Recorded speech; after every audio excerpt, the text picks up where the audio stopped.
Assalamualaikum warahmatullahi wabarakatuh. Waalaikumsalam warahmatullahi wabarakatuh.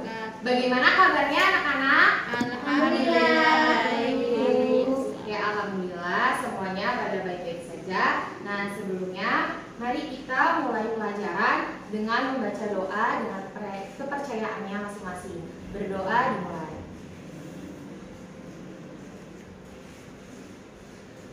Berdoa selesai. Nah, sebelumnya Ibu presensi terlebih dahulu ya. Anggun Veronica Hadir. Meliana Hadir. Erin Hadir. Dia Hadiroh. Alhamdulillah semuanya hadir semua ya. Ya, Bu. Baik, hari ini kita akan mempelajari materi sistem pencernaan pada manusia. Nah, bagaimana sih makanan yang kita makan itu dapat diserap oleh tubuh? Ada yang tahu? Saya, Bu. Ya, silakan Anggun. Mungkin melalui peranan enzim. Ya, betul. Salah satunya itu. Salah satunya peranan enzim. Nah, bagaimana sih makanan itu dapat kita makan dan dapat diserap oleh tubuh? Yang pertama paling pasti adalah karena makanan itu dicerna. Makanan yang kita makan kan berupa bentuknya itu makromolekul. Jadi ukurannya itu besar-besar. Mana mungkin langsung bisa dapat diserap oleh organ-organ pencernaan yang ada di dalam tubuh. Oke, Ibu akan membacakan tujuan pembelajaran pada hari ini. Yang pertama, peserta didik dapat mengidentifikasi struktur organ pada sistem pencernaan manusia melalui diskusi dengan benar. Yang kedua adalah peserta didik dapat menjelaskan fungsi dari masing-masing bagian organ sistem pencernaan pada manusia melalui diskusi dengan benar. Dan yang ketiga adalah peserta didik dapat menjelaskan proses pencernaan makanan pada manusia melalui diskusi dengan benar. Yang terakhir adalah peserta didik dapat membedakan proses pencernaan makanan sesuai dengan sinyal organik seperti karbohidrat, protein, dan lemak melalui diskusi dengan benar. Oke, selanjutnya Ibu akan menayangkan sebuah video sistem pencernaan makanan pada manusia. Silakan disimak baik-baik ya.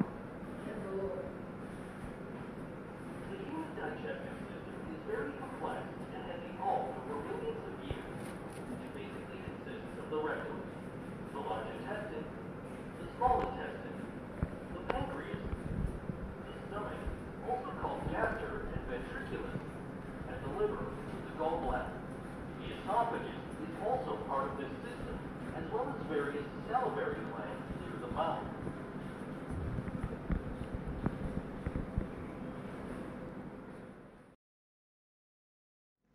On its way through the large intestine, water is removed from the child. Furthermore, mucus is added for proper excretion of waste. Substances that cannot be absorbed through the small intestine or the large intestine remain in the rectum and are finally excreted through the anus. Nah, itu tadi video proses sistem pencernaan makanan di dalam tubuh manusia. Nah, setelah itu Ibu akan bagikan lembar kerja untuk kalian yang akan kalian isi secara berkelompok ya. Perwakilan kelompok nanti akan mempresentasikan hasil kerja LKPD kalian ke depan.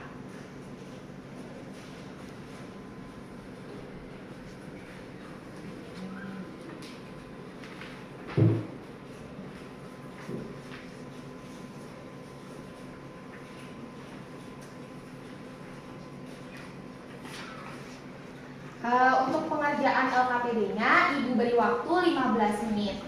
Silakan kalian bisa searching di internet, bisa melalui studi literatur, apapun buku paket yang kalian bawa. Ya, Bu. Bagaimana anak-anak? Sudah pada selesai? Sudah, Bu.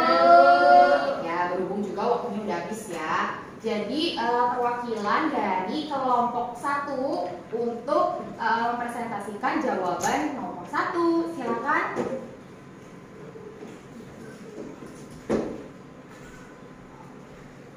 Perkenalkan namanya dulu ya. Perkenalkan, nama saya Meriana ini dari kelompok 1 akan mempresentasikan hasil diskusi kami, yaitu jawaban nomor 1. Soalnya, berdasarkan video yang ditayangkan, bagaimana proses pencernaan pada manusia. Proses pencernaan makanan melalui mekanisme yang cukup panjang. Pada mulut terjadi proses pemecahan makanan menjadi bagian yang lebih kecil dan halus secara mekanik dan kimiawi menggunakan gigi dan enzim petialin. Selanjutnya, makanan didorong ke lambung melalui kerongkongan. Pada kerongkongan terdapat otot-otot yang mengatur gerakan mendorong makanan yang disebut gerak peristalsis. Pada lambung, pencernaan terjadi secara kimiawi oleh enzim renin, pepsin, lipase, dan HCl. Kemudian proses penyerapan sari-sari makanan terjadi di usus halus. Proses penyerapan air dan pembusukan sisa-sisa makanan terjadi di usus besar. Kemudian sisa-sisa makanan ini dikeluarkan melalui anus. Sudah, Bu? Ya, baik. Bagaimana? Ada yang berbeda jawabannya dengan Mbak Meliana? Sama. Oke, terima kasih Mbak Meliana. Ya, Bu. Nah, langsung lanjut ke kelompok 2 untuk hasil jawaban nomor 2. Silakan perwakilan kelompoknya.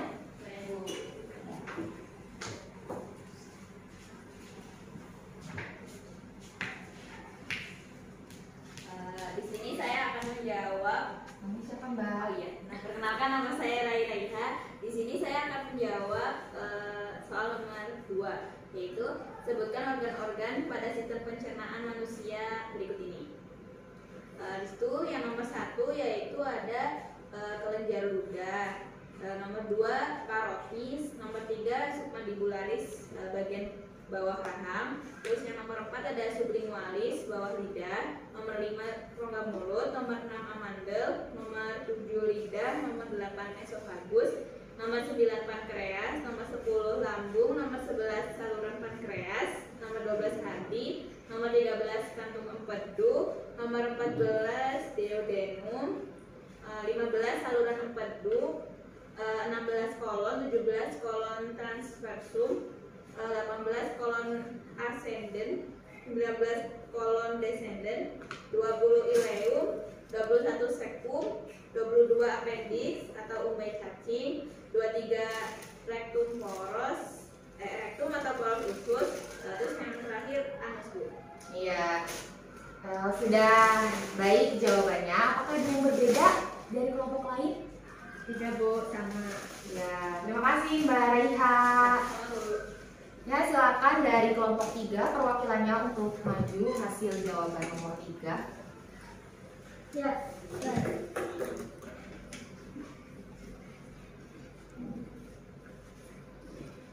Ya, perkenalkan nama saya Alan Veronica. Saya akan mencoba menjawab pertanyaan nomor 3. Yang pertama itu ada mulut.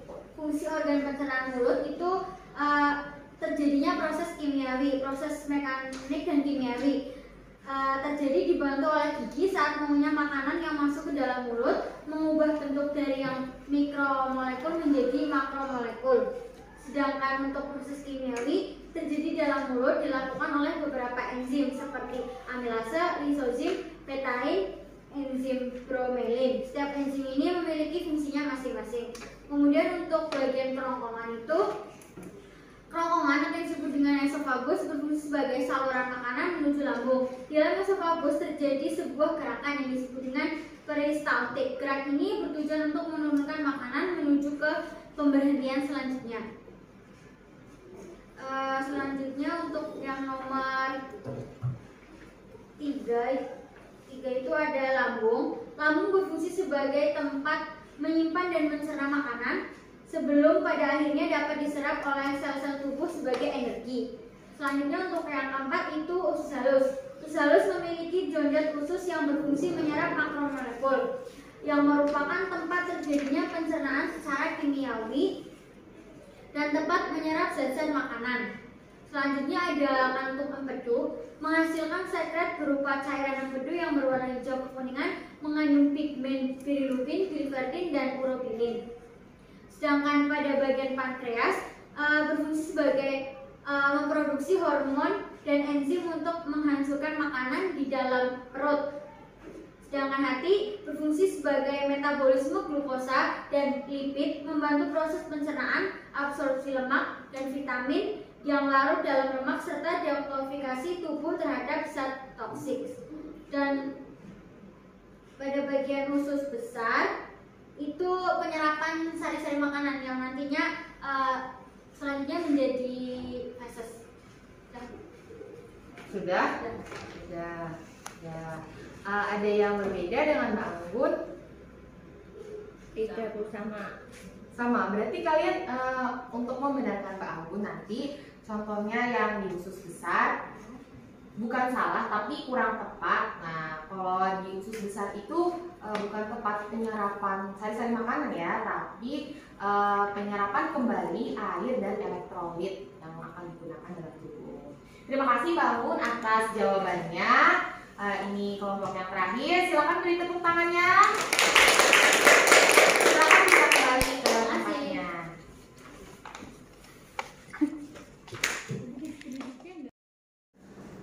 Setelah kalian sudah mengerjakan LKPD, itu permulaan kalian untuk mengetahui pengetahuan mengenai sistem pencernaan yang akan Ibu bahas pada hari ini.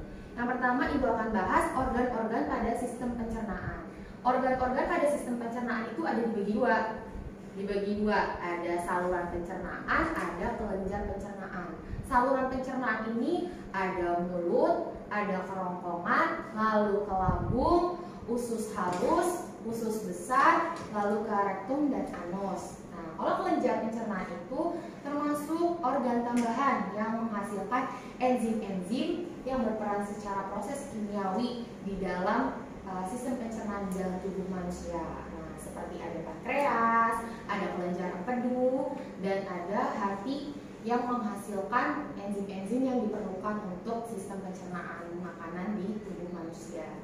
Nah, ini di slide udah terlihat ya organ-organ pada sistem pencernaan ini secara keseluruhan, ada baik berupa organ saluran pencernaan maupun kelenjar pencernaan. Ada mulut, kerongkongan, lambung, usus halus, usus besar, hati, pankreas, rektum, dan anus. Organ pertama ada mulut. Pencernaan paling pertama dimulai dari mulut. Pencernaan di mulut itu terjadi secara dua proses.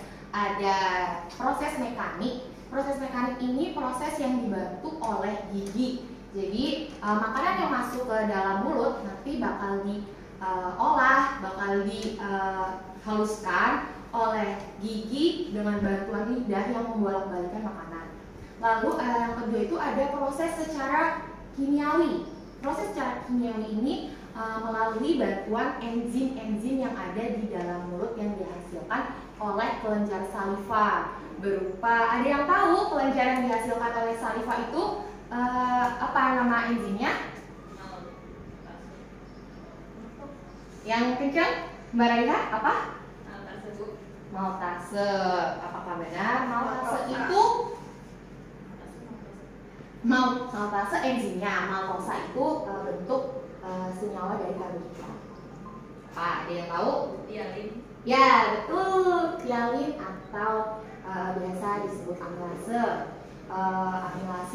Kalau di dalam mulut ini belum bisa ya langsung mengubah amilase ini kan dari amilum mengubah menjadi glukosa. Tapi kalau di dalam mulut ini amilase ini juga langsung mengubah si amilumnya itu menjadi glukosa karena kan masih ukuran makanan itu masih termasuk yang makro gitu, masih belum bisa diserap oleh tubuh dalam tubuh baik itu usus halus. Organ yang kedua, organ pada saluran pencernaan itu ada kerongkongan. Bisa tolong bacakan Mbak Raiha? Kerongkongan atau esofagus merupakan saluran yang menurunkan makanan menuju ke pemberhentian selanjutnya dengan gerakan garis lambung.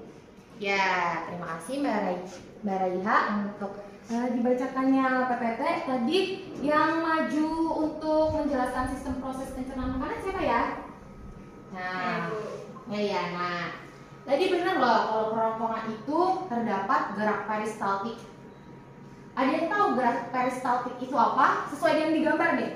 Yang Ibu tunjuk, ini gerak peristaltik yang terjadi pada kerongkongan. Ada yang tahu?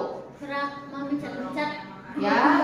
Ya kurang lebih memijat-mijat atau meremas-remas, mendorong makanan makromolekul ini tuh menuju ke pemberhentian selanjutnya yang tadi dibicarakan oleh Mbak Meli.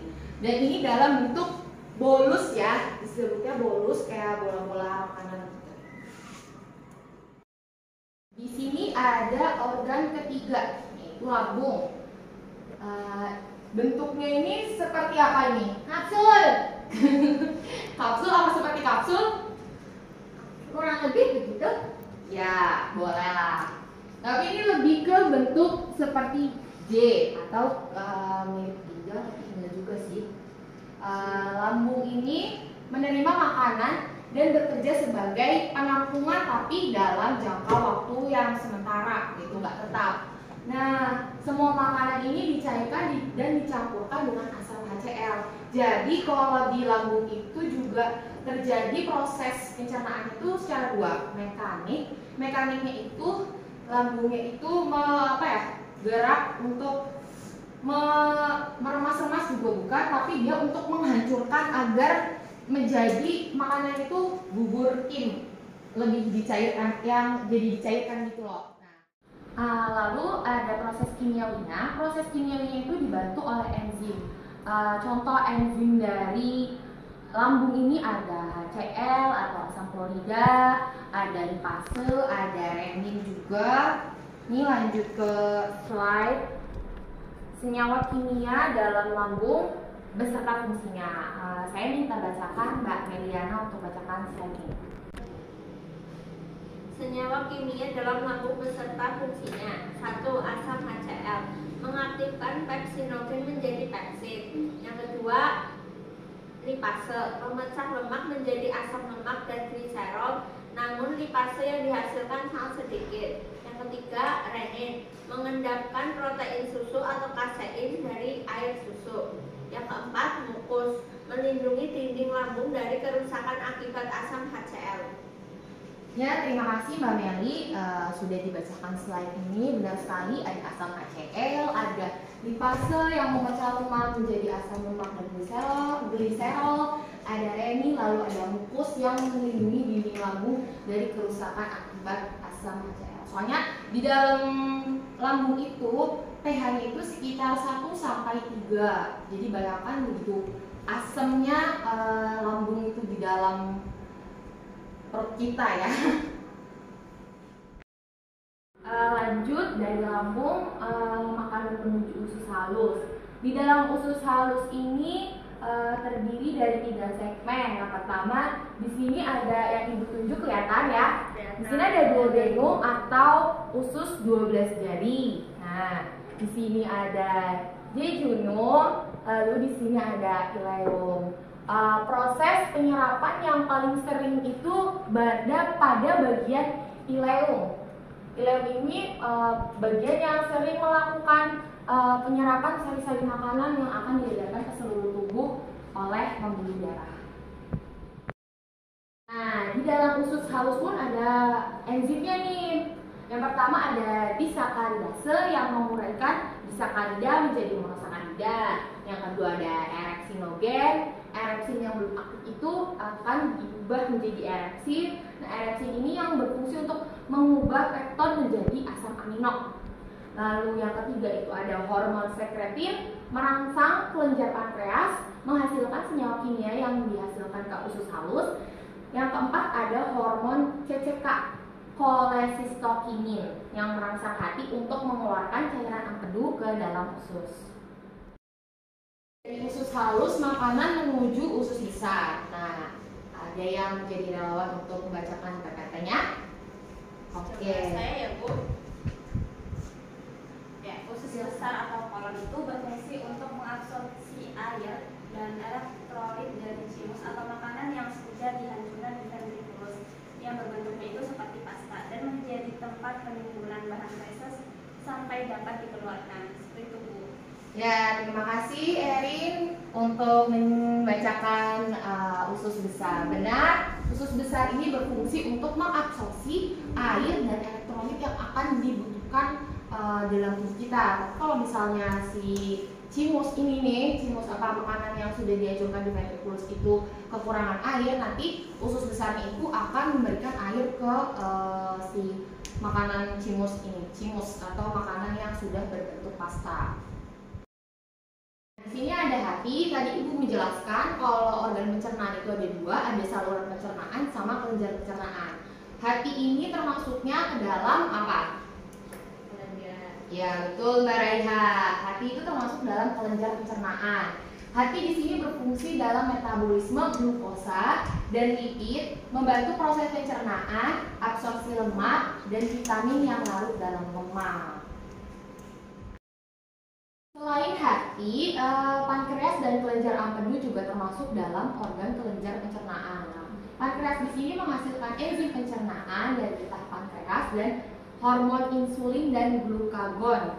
Hormon insulin ini berfungsi sebagai menurunkan kadar gula darah hingga mencapai kadar normal, dan sedangkan glukagon ini menaikkan kadar gula darah hingga kadar gula darah itu normal. Nah, pankreas itu terletak di bagian belakang bawah lambung. Kelenjarnya ini berwarna keputihan. Sedangkan kelenjar empedu itu sendiri berfungsi dari kantung empedu untuk menyimpan empedu dari hati. Nah, ini juga berperan dalam mengemosi lemak. Kenapa lemak itu harus diemosi? Di sini berperan dalam mengemosi lemak. Nah, lemak ini bersifat nonpolar ya. Nah, di dalam tubuh kita ini 90% tubuh kita adalah air. Sedang air itu bersifat nonpolar, kebalikannya polar. Betul sekali. Nah, antara air dengan minyak pun tidak bisa dijadikan satu kan, nggak bisa menyatu, nggak bisa larut. Minyak itu larut nggak bisa dalam air, nggak, harus bantuan emulsi. Nah, di sini empedu itu berfungsi untuk mengemulsi lemak agar lemak itu dapat diserap oleh usus halus dan diedarkan ke seluruh tubuh melalui pembuluh darah. Di dalam pankreas pun terdapat senyawa kimia. Di sini saya tunjuk dia untuk membacakan slide ini. Ya, yang pertama itu bikarbonat, yakni menetralkan suasana asam dari makanan yang berasal dari lambung. Yang kedua enterokinase, yakni mengaktifkan erepsinogen menjadi erepsin serta mengaktifkan tripsinogen menjadi tripsin. Tripsin mengubah pepton menjadi asam amino. Yang ketiga lipase, yakni mencerna lemak menjadi asam lemak dan gliserol. Yang keempat hormon insulin, yakni menurunkan kadar gula dalam darah sampai menjadi kadar normal. Yang kelima hormon glukagon, yakni menaikkan kadar gula darah sampai menjadi kadar normal. Ya, terima kasih untuk dia sudah membacakan senyawa kimia yang ada di dalam pankreas. Betul sekali, ada bikarbonat, ada enterokinase, ada lipase, ada hormon insulin dan hormon glukagon. Mungkin yang paling dominan, yang paling sering kita tahu itu adanya hormon insulin dan hormon glukagon. Seperti itu. Kita masuk ke organ yang terakhir, ada rektum dan anus. Nah, bentuknya seperti ini ya, rektum dan anus. Ini apa namanya? Ini ada rektum di daerah sini, anusnya di bawah sini. Ini gambar apa ini? Tadi kan udah Ibu perlihatkan, ini gambar apa? Usus besar. Ya betul, ini usus besar. Ini kalau secara bagian atas bentuknya seperti ini. Nah, rektum dan anus itu merupakan lubang tempat pembuangan feses dari tubuh. Nah, sebelum dibuang, zat-zat makanan yang tidak dibutuhkan oleh tubuh itu ditampung di dalam rektum. Nah, nanti sampai rektum itu penuh, baru saatnya dikeluarkan. Nanti terjadi sama gerak peristaltik juga untuk mengeluarkan melalui ya betul, melalui anus. Pencernaan pada senyawa organik seperti karbohidrat, protein, dan lemak. Yang pertama ada proses pencernaan karbohidrat. Proses pencernaan karbohidrat di mulut itu melalui kelenjar air liur yang mengeluarkan saliva yang mengandung enzim petialin tadi yang sudah disebutkan sama Mbak Raiha. Nah, perannya itu untuk mengubah amilum menjadi sakarida sederhana. Di dalam mulut ini hanya masih menjadi sakarida sederhana ya, belum nyampe tahap ke glukosa.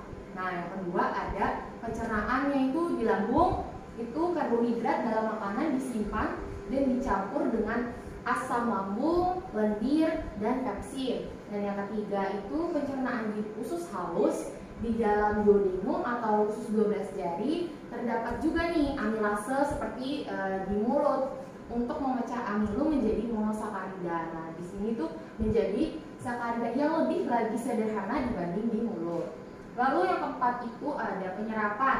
Penyerapan karbohidrat itu melalui mekanisme difusi fasilitasi oleh hormon insulin tadi yang dihasilkan oleh pankreas, terutama di duodenum dan jejunum.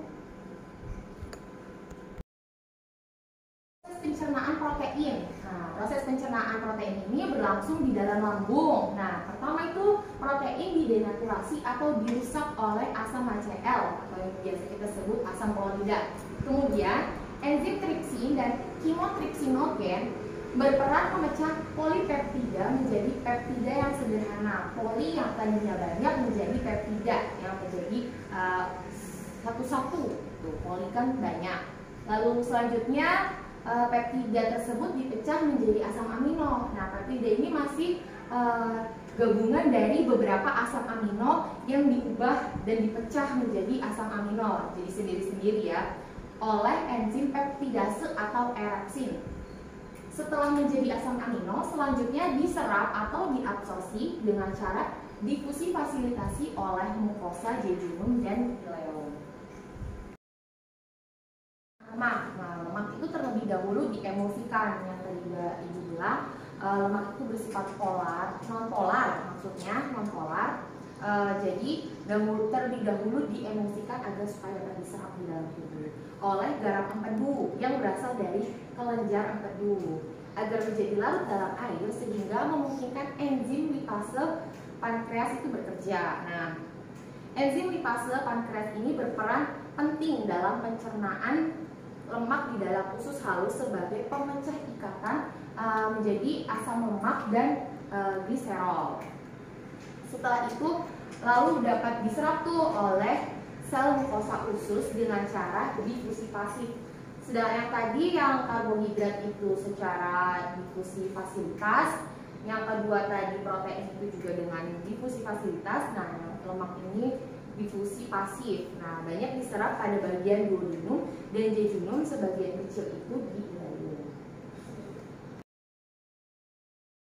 Setelah Ibu menjelaskan materi tadi, kita masuk ke post-test ya. Ibu akan menguji kalian terhadap hasil pengetahuan kalian setelah Ibu kasih materi tentang sistem pencernaan manusia. Silakan dibuka joinmyquiz.com. Sudah dibuka semua? Sudah. Kalian join dengan enter game kode 4932219. Nah, ya, karena sudah. Di sini ada Anggun, ada Briliani. Mbak Dia udah masuk belum ya? Mbak.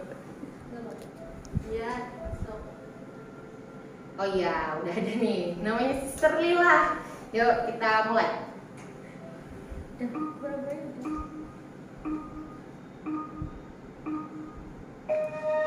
Go. Go. Silakan isi. Usus halus terdiri dari 3 segmen, kecuali Tidak salah kayak ini cepet-cepetan lah memori ini terhapus. Iya benar. Wah. Wah, ini udah semua udah ngisi Iya, ya, kayak gitu aja.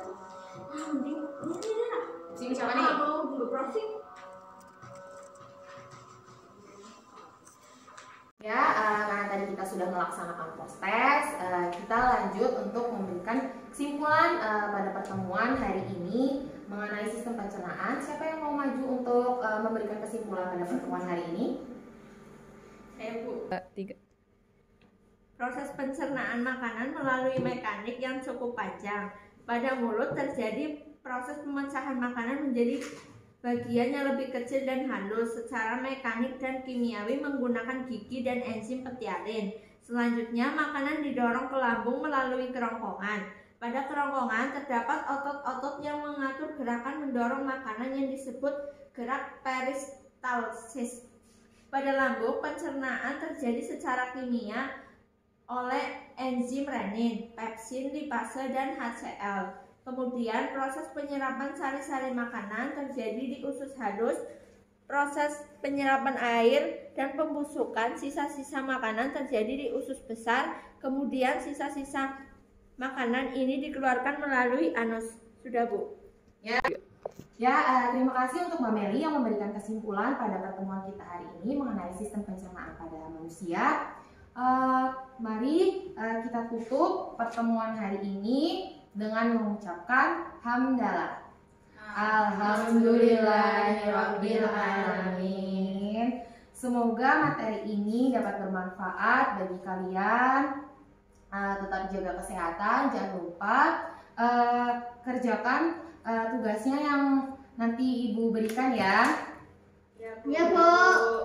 Ya, sekian pertemuan hari ini. Kurang lebihnya mohon maaf. Wabillahi taufik wal hidayah. Wassalamualaikum warahmatullahi wabarakatuh. Waalaikumsalam warahmatullahi wabarakatuh.